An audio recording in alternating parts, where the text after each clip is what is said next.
Hello class, welcome to our second online video.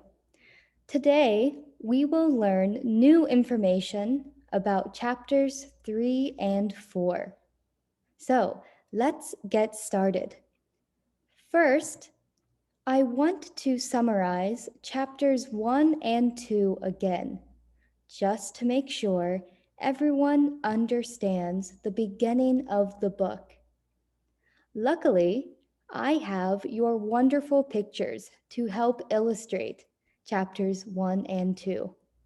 So let's look at your drawings and remember and review chapter 1. Chapter 1. Naya walks with an empty plastic container to get water. It's hot outside. Salva is in school. He doesn't want to be at school, and he daydreams about watching his family cattle with his brothers and his mom in an orange headscarf giving him milk to drink. Suddenly, they hear gunfire. The teacher tells them, "Don't go home. Run away into the bush." Now we are in chapter 2. Chapter 2. Naya steps on a thorn and hurts her foot. She sits down and tries to remove it. Salva looks at the school as he runs away. Jet planes drop bombs around him. He can't see his school because of the thick smoke. He is worried about his family. In the evening, Salva walks with other people.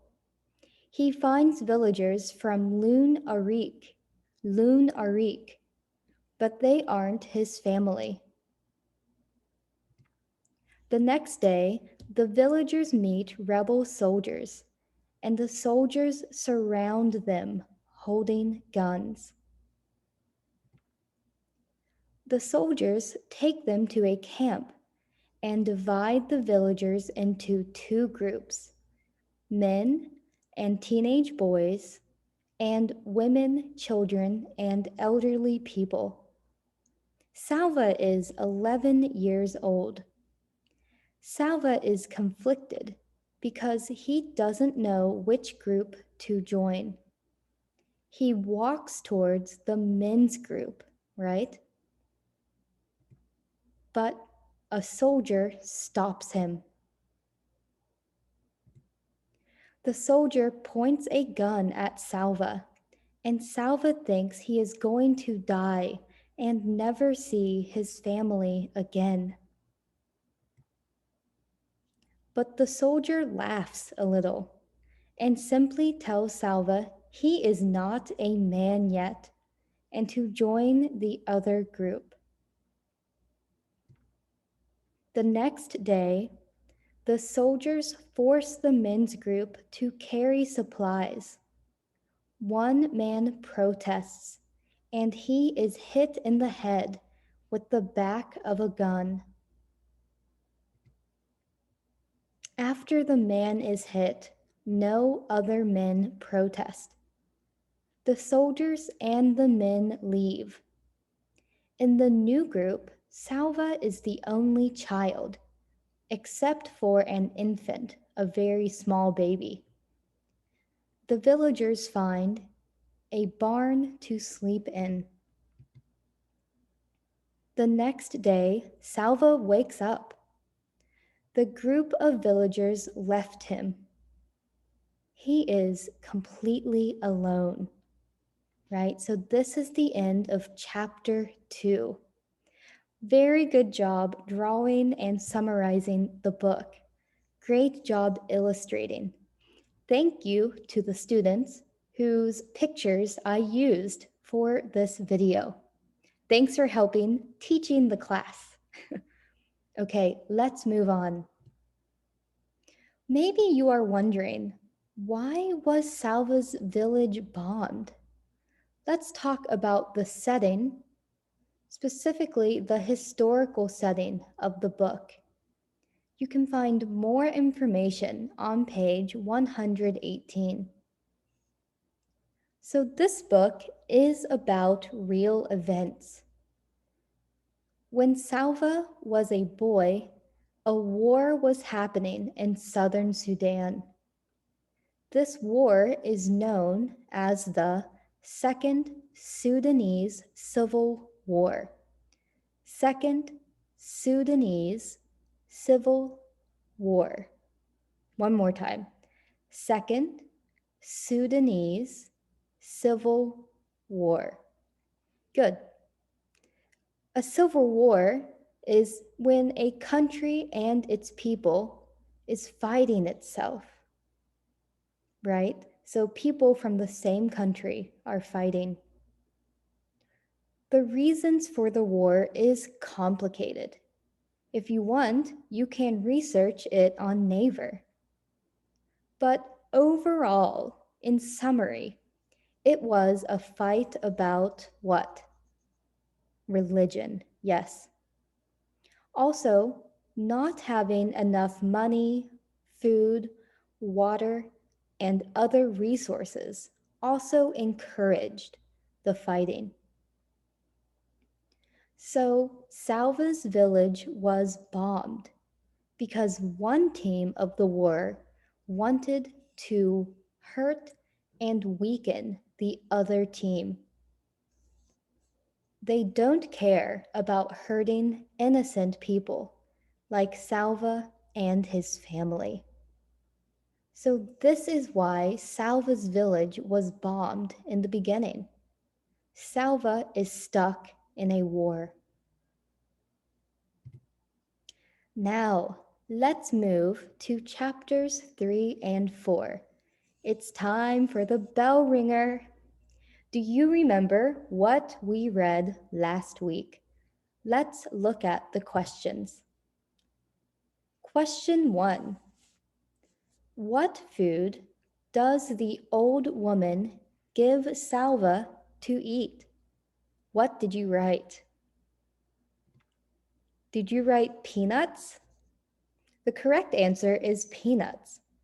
So peanuts is a nut that doesn't need a lot of water to grow. So I think they are more common in Salva's area. Good. Question 2.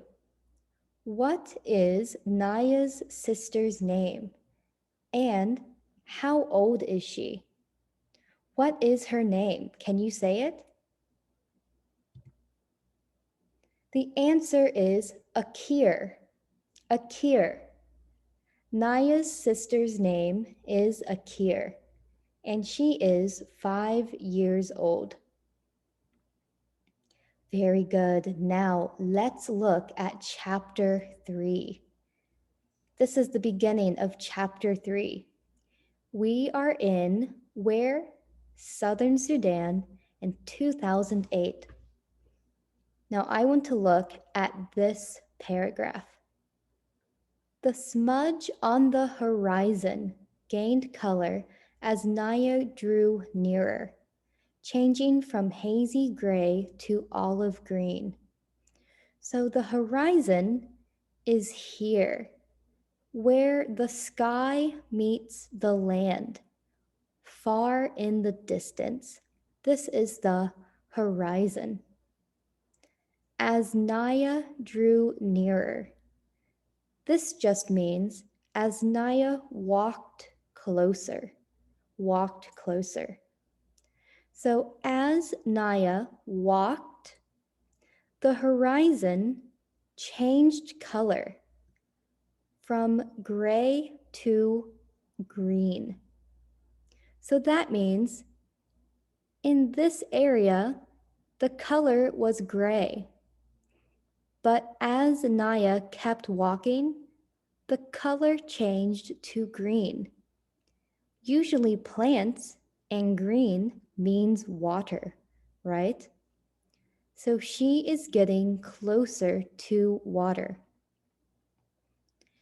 The dirt under her feet turned to mud, then sludge, until at last she was ankle deep in water.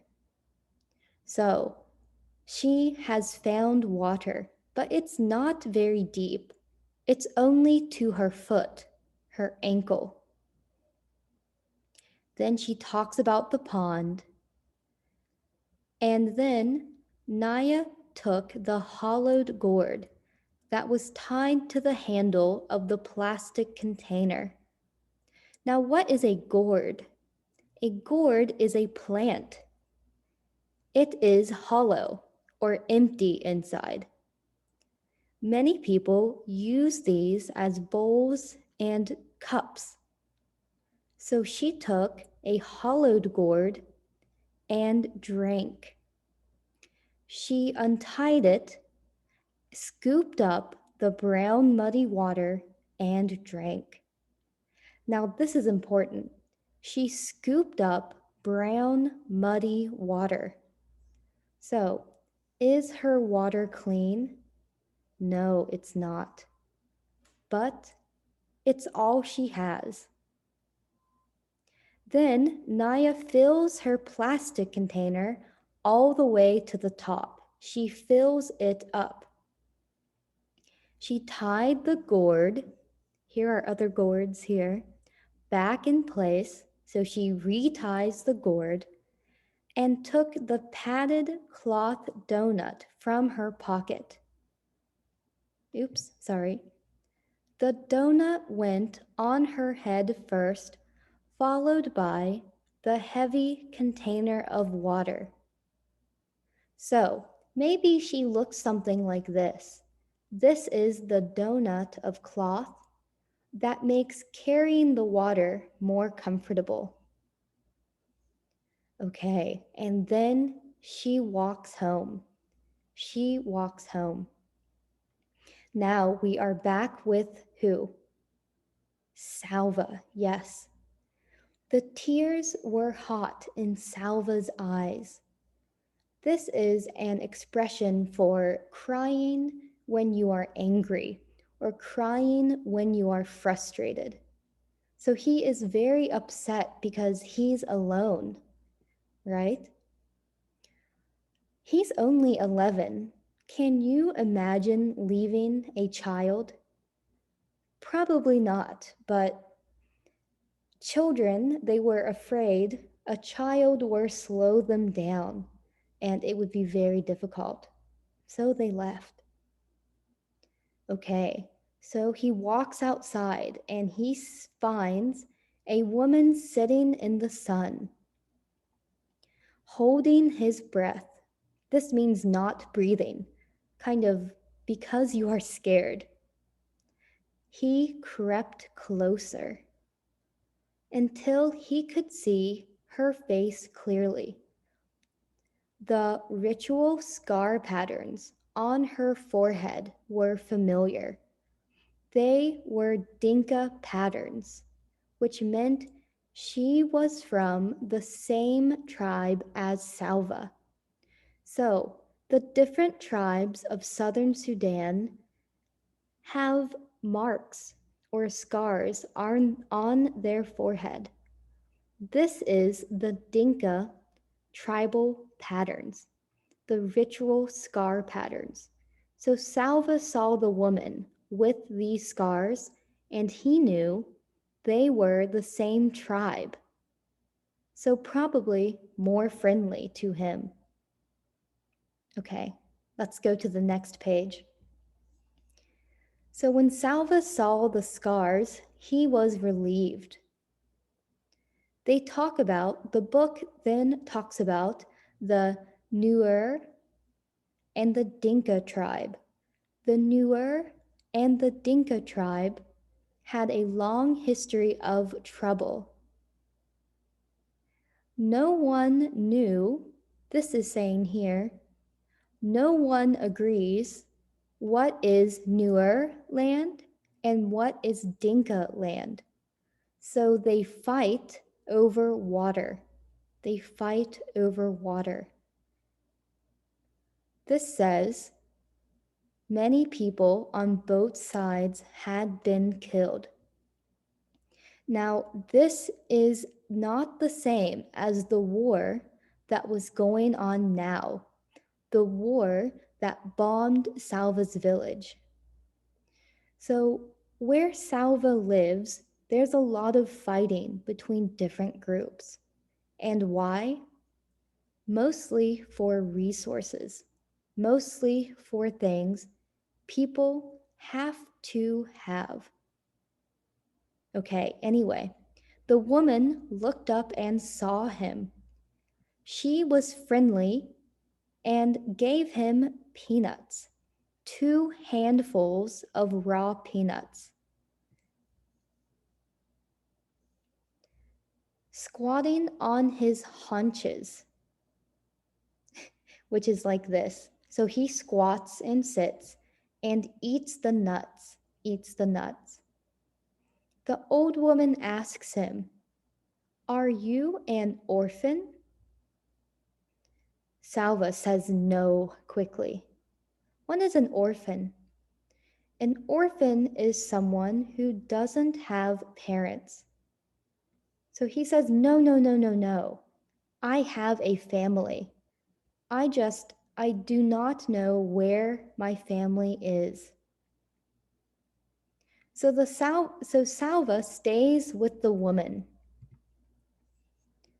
Salva works hard so she would not send him away, so she would not tell him, "You must leave, goodbye." So he does chores. He does chores. But then on the 4th day, the woman tells him that she is leaving. You have seen that the pond is only a puddle now. Winter is coming and the dry season. So maybe her pond looks something like this. The woman is running out of water, doesn't have water. So she is moving. The woman also says, "You cannot stay with me." Why? Salva thinks. "The soldiers will leave me alone," an old woman. "But it will be more dangerous for me to travel with you." So she tells Salva, "You can't come with me because it will make my life more dangerous if you come."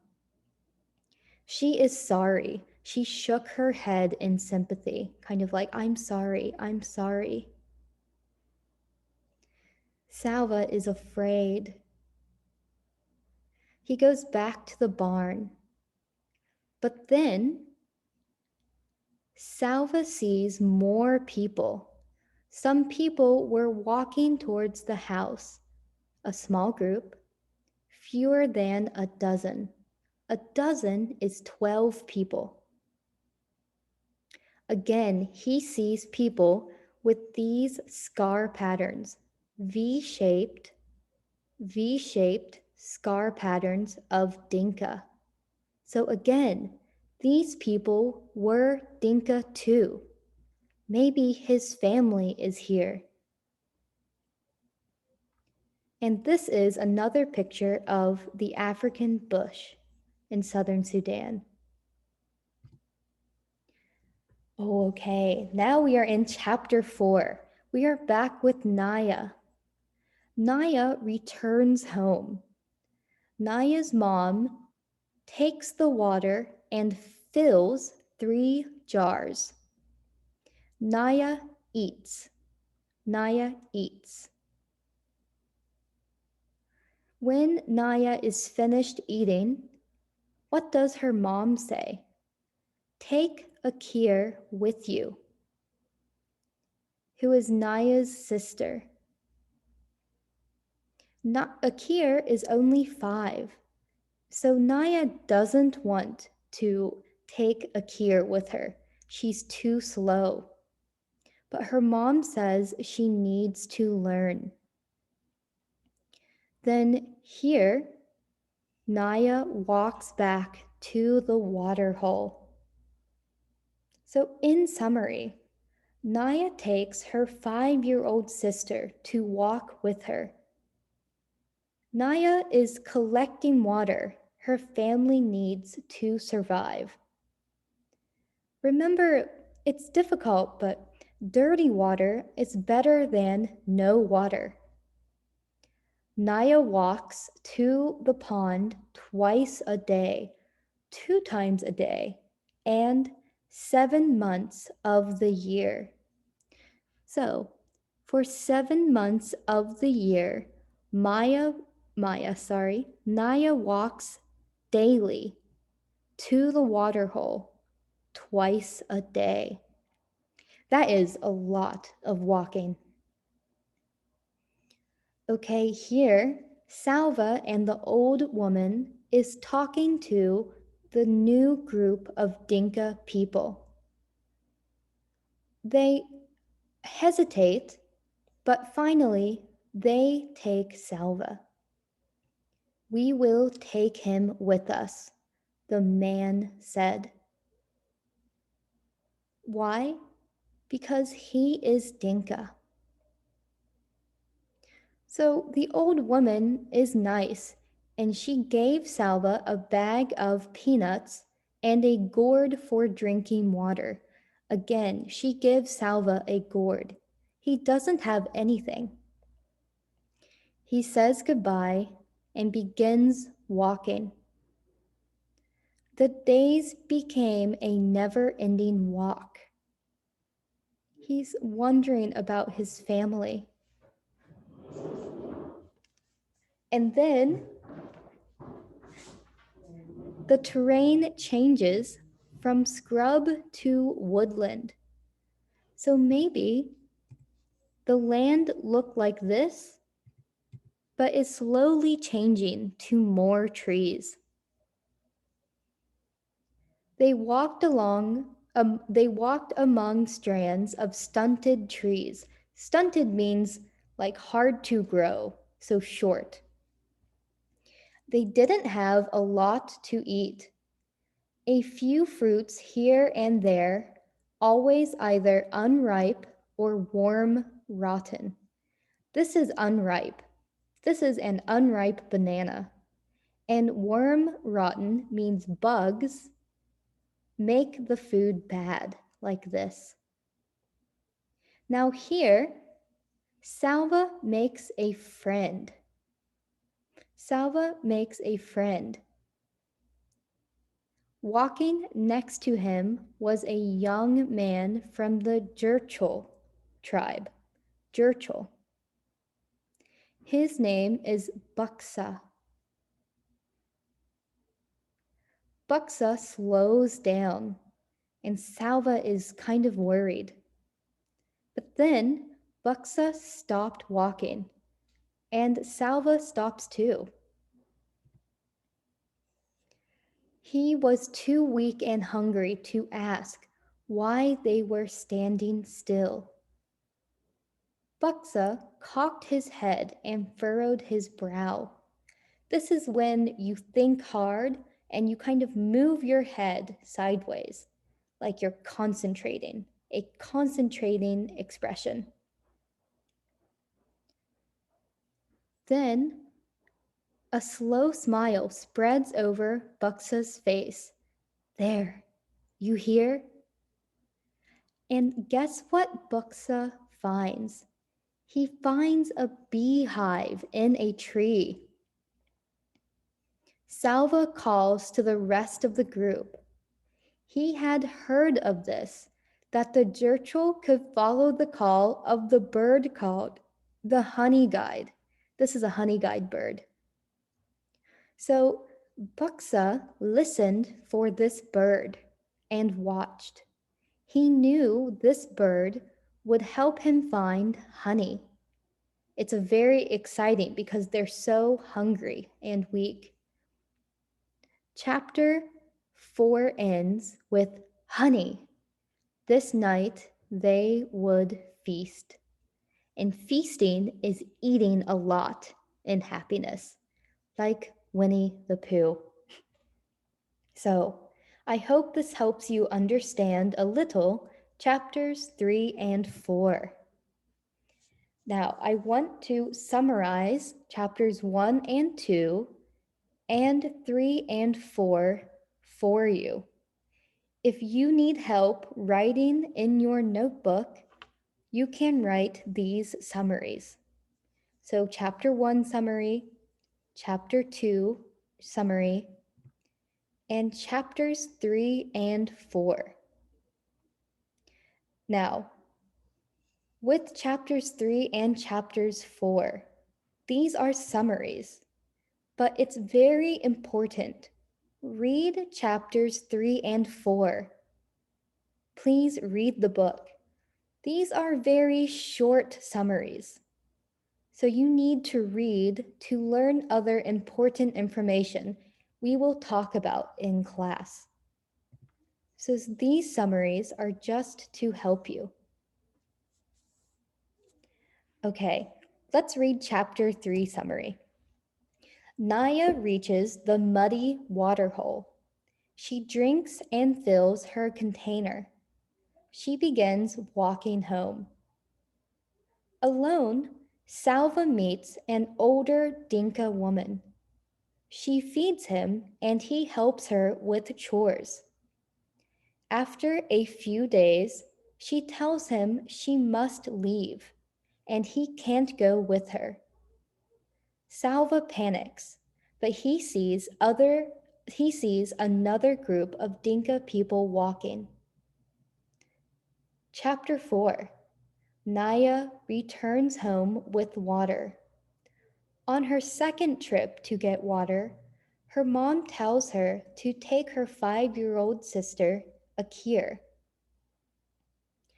After hesitating, these new people here, agree to take Salva.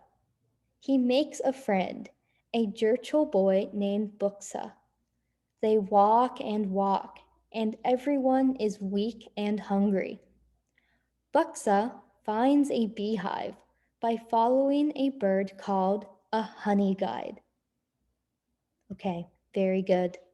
Again, please read chapters 3 and 4. It's very important. Okay, finally, I want to give you some tips of your notebook. In your notebook, please organize and write. For each chapter, number 1, write the bell ringer questions and answers. And number 2, a short summary of every chapter. So now you should have bell ringer questions and the answers for chapters 1, 2, 3, and 4. Also, before next week, you should have a summary of every chapter in your notebook. Now, why am I making you write a summary? Well, this notebook will help you organize what you learn. Here are questions to help you organize your notebook. How can I keep my notebook organized so it will help me on my test? What do you need to know to remember each chapter? You can also write vocabulary, notes, paste pictures, and write your thoughts while reading, etc. This is your notebook to help you read A Long Walk to Water. So make it help you. Let it help you. Okay, this is the end of the lesson. Let's review the homework for next week. Students, really, thank you so much for working hard. Number 1, read chapters 5 and 6. Read chapters 5 and 6 before coming to class next week.